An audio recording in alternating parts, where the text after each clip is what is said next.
Então você quer aprender programação funcional do jeito certo? Que bom, cara, você veio no lugar correto. Sabe por quê? Porque esse é o segundo vídeo de uma série em que eu estou ensinando exatamente programação funcional a partir dos conceitos básicos, para que você saiba programação funcional do jeito certo mesmo, tá? Muito além daquela ideia simplória de que programação funcional é programação com funções. Hum. Mas ó, antes de continuar, é importante que eu faça uma advertência, tá? Boa parte dos exemplos de código que eu vou mostrar nesse vídeo estão em Haskell.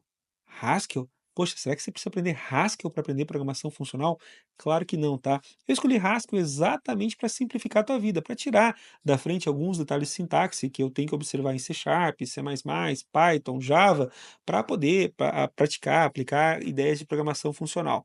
Mas nesse vídeo mesmo, eu vou estar mostrando também alguns exemplos em C Sharp, para você poder entender e conseguir encaixar as ideias. Quando você entender os conceitos, vai ficar mais fácil transportar isso para a linguagem de programação da tua preferência. Então, chega de papo e vamos começar. Olha só, no vídeo anterior, que aliás eu recomendo que você assista, eu falei que um dos conceitos fundamentais de programação funcional é o conceito de lista, onde você cria uma relação de objetos. Agora, eu quero falar com você sobre tuplas. Tuplas? Caramba, o que que é uma tupla? Acho que fica mais fácil com código. Olha só, Elemar Júnior, vírgula 45. Pronto, essa aqui é uma tupla. Repara a primeira sintaxe, tá? Eu abro parênteses, coloco a lista de valores separado por vírgula e fecho parênteses. A ideia de uma tupla é condensar num único objeto uma série de valores relacionados. Aliás, a ideia de tupla é bem presente também em outras linguagens. C Sharp determina exatamente essa mesma sintaxe para você poder definir uma tupla também. Mas aí você pode estar se perguntando, mas Elemar, se eu preciso determinar um conjunto de valores relacionados, eu não deveria criar uma classe?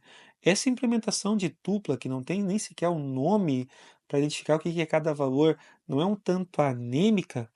A resposta clara é claro que não, cara. Sabe por quê? Porque diferente do que acontece em programação orientada a objetos, onde você junta estado mais comportamento em um objeto, em programação funcional, cara, o que você tem é o estado representado, por exemplo, em tuplas e o comportamento em funções. Comportamento e estado são definidos separadamente. Pegou a ideia? Mas para a gente não ficar falando só de coisas que são diferentes em programação funcional e programação orientada a objetos, cara, vamos falar de uma coisa que é igual. Por exemplo, o conceito de tipos. Tem tipos primitivos em C Sharp, tipos primitivos em Java, tipos primitivos em JavaScript e, por que não, tipos primitivos em Haskell também.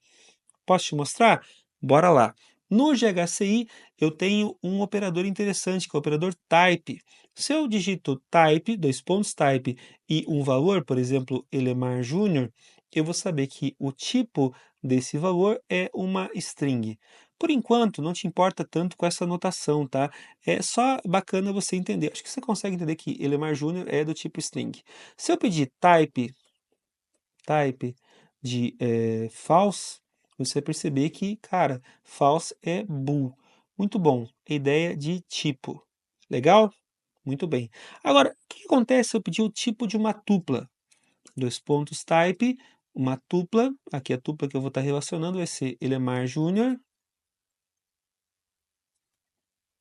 e 45. Cara, 45 é a minha idade. Olha que interessante. Isso aqui já é um pouquinho mais complexa, tá? Ele está dizendo que o tipo é uma tupla, aqui indicada pelos parênteses, string e B. O que que é esse B? Esse B é aqui indicado por esse constraint como sendo um número.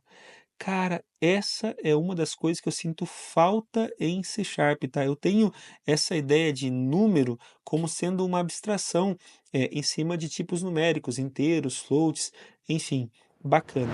Mas já que a gente está falando sobre programação funcional, é interessante também saber sobre tipos de função, não é mesmo?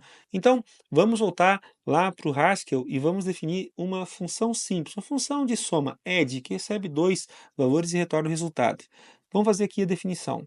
Olha só, add de x e y vai retornar x mais y. Muito bom. Cara, essa é uma função, beleza? Vamos testar se ela funciona? Add de 5 e 2 retorna 7. Bacana. Agora, deixa eu pedir aqui o tipo de add. Tipo de add. Aqui vem um ponto interessante, tá? Viu que aqui em cima, quando eu pedi o tipo da tupla, ele retornou que o tipo da tupla era abre parênteses, os parâmetros, os tipos e fecha parênteses? Olha que legal aqui, tá? Eu tenho o mesmo indicativo de tupla aqui. Aliás, essa setinha aqui indica tipo de retorno, tá? O valor de retorno. Então, eu estou dizendo que o tipo de add é uma função que recebe uma tupla com dois valores. Esses dois valores são numéricos e que retorna um valor numérico também. Eu aposto que você nunca pensou a lista de parâmetros como sendo uma tupla, mas é. Agora, existe outra forma de você pensar a lista de parâmetros? Existe sim, tá? Que é utilizando currying. Currying?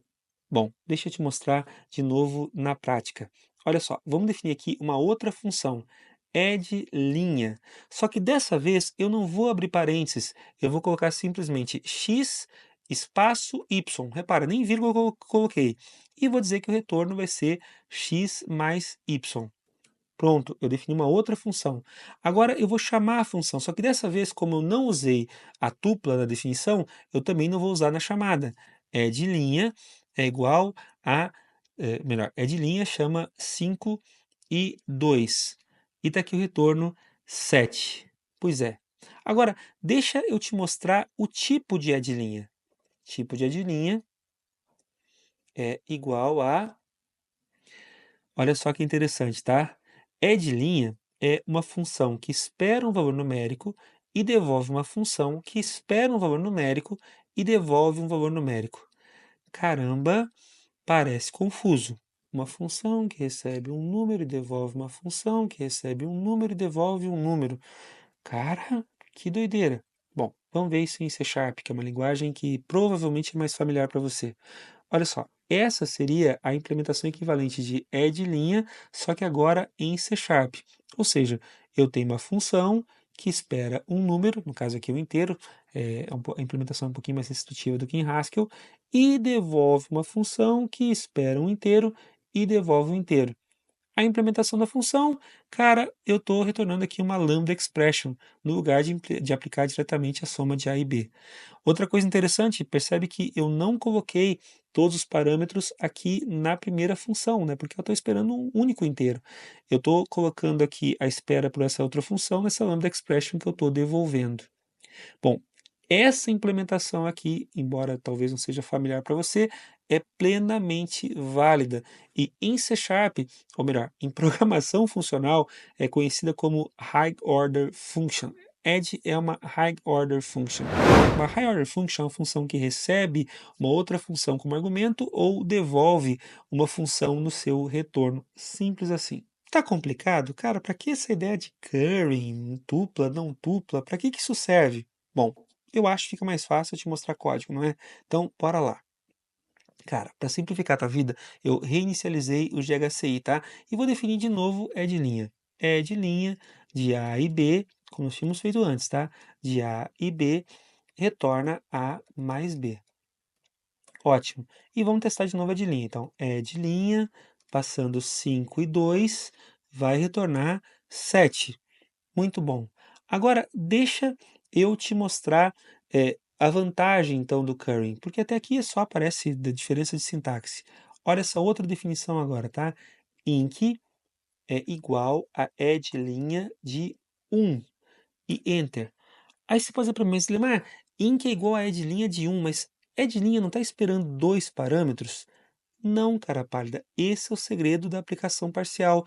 Olha só, é de linha, na prática, está esperando somente um inteiro, que eu passei aqui. E agora, o que ele retorna é uma função que vai conseguir esperar esse outro argumento, que é o b, que vai daí conseguir executar o procedimento do a mais b lá. Então, cara, olha só que interessante, ó. Inc de 7 retorna 8. Inc de 10 retorna 11. Essa é a mágica.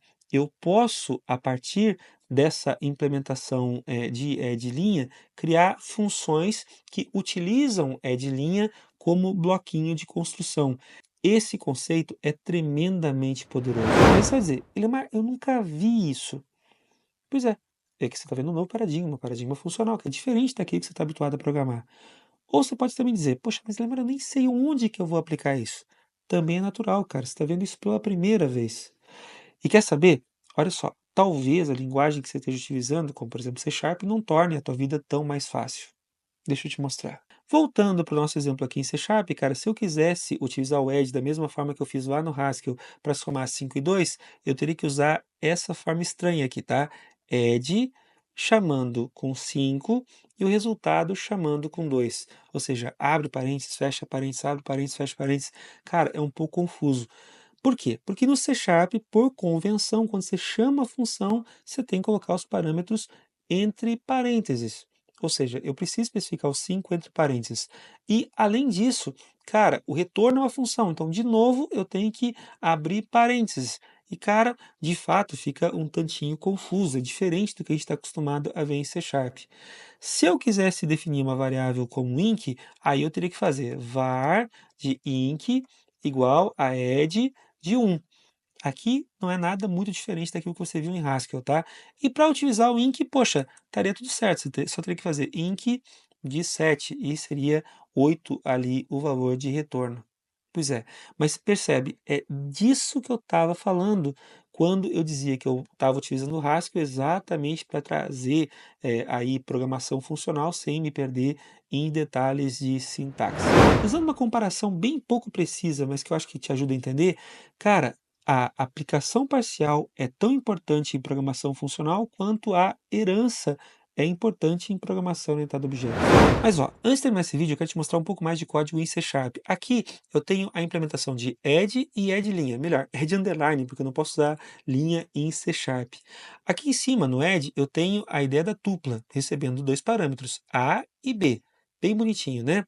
Aqui embaixo, no add linha, eu tenho a ideia do currying, ou seja, eu tenho a implementação recebendo lá um número inteiro, devolvendo uma função que espera o inteiro e devolve o inteiro.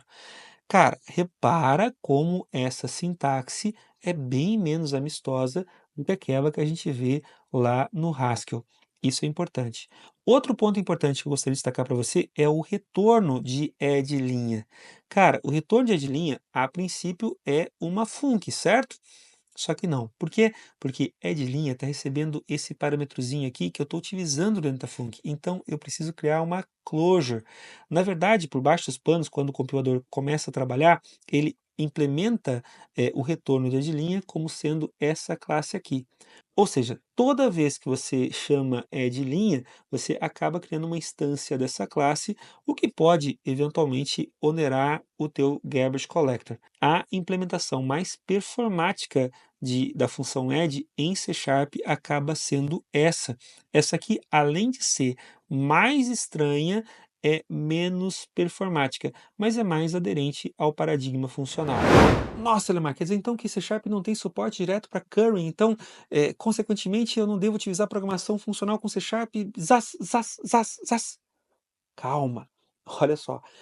A questão é, se você não precisa de aplicação parcial, cara, você não deve utilizar currying em C Sharp. Agora, se você precisa, pode fazer diferença. Entende? Cara, não é sobre você ficar escravo para uma abordagem ou para outra, é sobre você utilizar a abordagem que faz mais sentido. C Sharp não vai ser mais performático ou menos performático do que Haskell. C Sharp vai ser uma linguagem que vai favorecer um determinado estilo de programação, mas que não vai impedir outros, tá? E em cenários onde a aplicação parcial faz sentido, então currying faz sentido. Esse vídeo ficou um pouquinho mais complexo, né? Então, recomendação minha, assiste ele de novo. Por quê? Porque vale a pena. Eu garanto para você, quando você aprender a dominar os conceitos de programação funcional, você vai ter uma série de benefícios também. Tá difícil de ver agora? Claro, por quê? Porque tudo é novo para você. Mas vai lá e assiste de novo, pensa melhor em currying, tenta implementar currying com C Sharp. Você vai ver que não é tão difícil assim. Ou você trabalha com Java, mesma ideia, você trabalha com JavaScript, mesma coisa, Python, mesma coisa. O código em si pode parecer estranho, e por parecer estranho, parece também difícil. Quanto mais familiaridade você ganha, menos dificuldade você enfrenta. Tá bom? E agora, momento blogueirinho. Se você ainda não é inscrito nesse canal, te inscreve. Se você não ativou as notificações, ativa. Cara, dá o teu like, compartilha com os teus amiguinhos. Vamos falar sobre programação funcional. Tira suas dúvidas comigo aqui nos comentários. Vai ser importante receber o teu feedback. E ó, Esse vídeo aqui é gravado, mas se você quiser aprender comigo, batendo um papo, vem participar do meu clube de estudos. O link tá na descrição. Combinado? Até uma próxima.